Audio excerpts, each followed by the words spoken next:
Snow white और 7 बौनों की कहानी। एक बार की बात है, एक राज्य में एक राजा और रानी राज करते थे।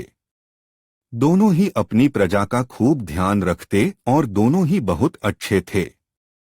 उनके जिंदगी में बस एक ही कमी थी कि उनकी कोई संतान नहीं थी। एक बार रानी ने मन इच्छा जताई कि उनकी एक बेटी हो जो सबसे सुंदर और प्यारी हो। कुछ सालों बाद रानी की यह इच्छा पूरी हुई और उन्होंने एक सुंदर सी बेटी को जन्म दिया, जिसका नाम उन्होंने स्नो व्हाइट रखा। पूरे राज्य में खुशियां ही खुशियां थी, लेकिन यह खुशी ज्यादा दिनों तक नहीं रह सकी। कुछ दिनों बाद जब राजा और रानी जंगल में घूमने गए, तो एक जादूगरनी ने मौका पाकर रानी को चिड़िया बना दिया और अपने पास पिंजरे में कैद कर लिया। रानी के अचानक गायब होने से राजा को लगा कि रानी की मौत हो गई। राजा बहुत दुखी हुए और उन्होंने स्नो व्हाइट की देखभाल और मां के प्यार के लिए दोबारा शादी की। लेकिन जिससे उन्होंने शादी की वो वही जादूगरनी थी जिसने रानी को चिड़िया बनाकर कैद कर लिया था। उस जादूगरनी ने रूप बदलकर राजा के साथ शादी की थी। उसकी चिड़िया को देख स्नो व्हाइट बहुत खुश हुई और उसने वो चिड़िया उससे मांग ली। इस बात से अनजान कि वो चिड़िया उसकी माँ है, स्नो व्हाइट उसे बहुत प्यार से अपने पास रखती। उस जादूगरनी को स्नो व्हाइट के रूप से बहुत जलन थी। वो चाहती थी कि पूरी दुनिया में सबसे खूबसूरत वही हो। उस जादूगरनी के पास एक जादुई आईना था, जिससे वो हर रोज पूछती कि सबसे सुंदर कौन। हर बार आईने का जवाब आता, रानी आप तो सुंदर हैं ही, लेकिन स्नो व्हाइट आपसे भी ज्यादा सुंदर है। यह सुनकर उसे बहुत गुस्सा आता। एक दिन उसने फैसला कर लिया कि वो स्नो व्हाइट को मार डालेगी। इसके लिए उसने एक मंत्री को बुलाया और उससे कहा, जाओ जाकर स्नो व्हाइट को मार डालो। मंत्री डर गया और स्नो व्हाइट को जंगल में ले गया, लेकिन उसे मार न सका। उसने स्नो व्हाइट को सारी बात बताई और उसे भाग जाने को कहा। स्नो व्हाइट दुखी हो गई और वहां से भाग गई। मंत्री ने वापस आकर झूठ बोल दिया कि उसने स्नो व्हाइट को मार दिया है। जादूगरनी रानी बहुत खुश हुई। उधर स्नो व्हाइट जंगल में भटक ही रही थी कि उसकी नजर एक छोटी सी झोपड़ी पर गई। वो उस झोपड़ी में चली गई। वहां उसने देखा कि बहुत छोटी छोटी 7 प्लेट लगी हैं और उसमें कई तरह के भोजन हैं। स्नो व्हाइट को भूख भी लगी थी, तो उसने हर प्लेट में से थोड़ा थोड़ा भोजन कर लिया। फिर उसकी नजर वहां लगे 7 बेड पर पड़ी। स्नो व्हाइट को नींद भी बहुत आ रही थी, तो वो आराम करने का सोचकर एक बेड पर लेट गई। लेटे लेटे उसे नींद आ गई और वो सो गई। तभी थोड़ी देर बाद वहां 7 बौने आए।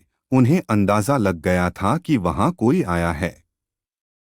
जैसे ही उनकी नजर स्नो व्हाइट पर पड़ी, उसकी खूबसूरती देख बौने उसे देखते ही रह गए। तभी स्नो व्हाइट की नींद खुली और उसने डरते हुए बौनों को सारी बात बताई।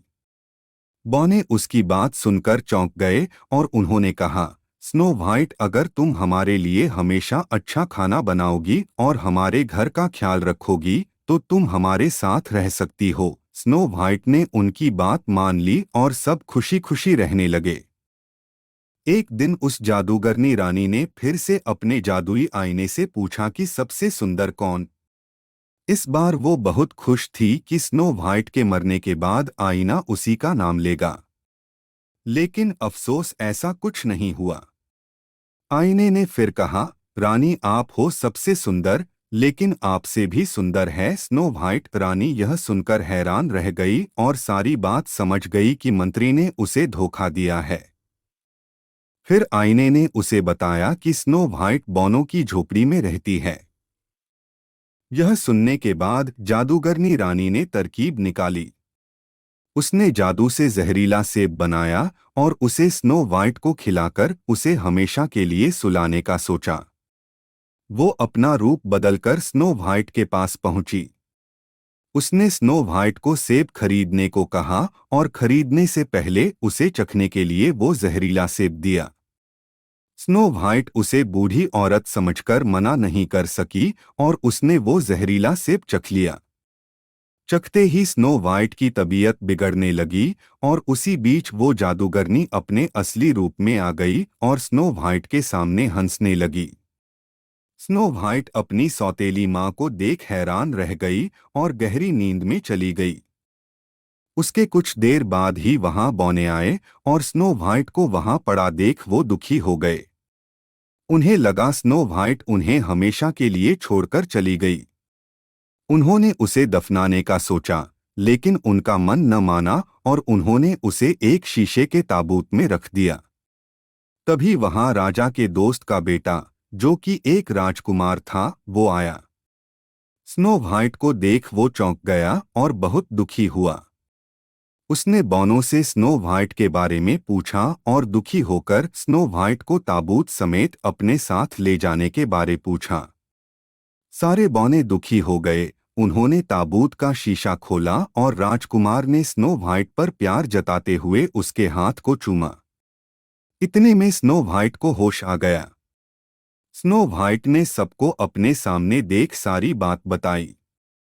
सब समझ गए कि जादूगरनी सौतेली माँ की वजह से ही ऐसा हुआ है। वो बौने जादूगर बनकर राजा के दरबार पहुंचे और उन्होंने कहा कि उन्हें पता है कि रानी को खूबसूरत बनने का शौक है। वो उन्हें बहुत खूबसूरत बना सकते हैं, लेकिन उन्हें उनके साथ चलना होगा। रानी और राजा उनके साथ चल पड़े और जैसे ही रानी पर सूरज की किरणें पड़ी, वो अपने जादूगरनी के रूप में आ गई। वहां स्नो व्हाइट और राजकुमार भी पहुंचे। स्नो व्हाइट को देख राजा खुश हो गए। उन्होंने राजा को सारी बात बता दी और फिर बौनों ने अपनी शक्ति से जादूगरनी के जादू को खत्म कर दिया। जादू खत्म होते ही चिड़िया बनी असली रानी अपने रूप में आ गई। राजा और स्नो व्हाइट रानी को देख बहुत खुश हुए और जादूगरनी को बंदी बनाने का आदेश दे दिया। इसके बाद राजा रानी ने स्नो व्हाइट और राजकुमार के विवाह का आयोजन किया और बौनों को तोहफे दिए। सभी खुशी खुशी रहने लगे। इस कहानी से यही सीख मिलती है कि बाहरी खूबसूरती से ज्यादा अंदर की खूबसूरती ज्यादा मायने रखती है।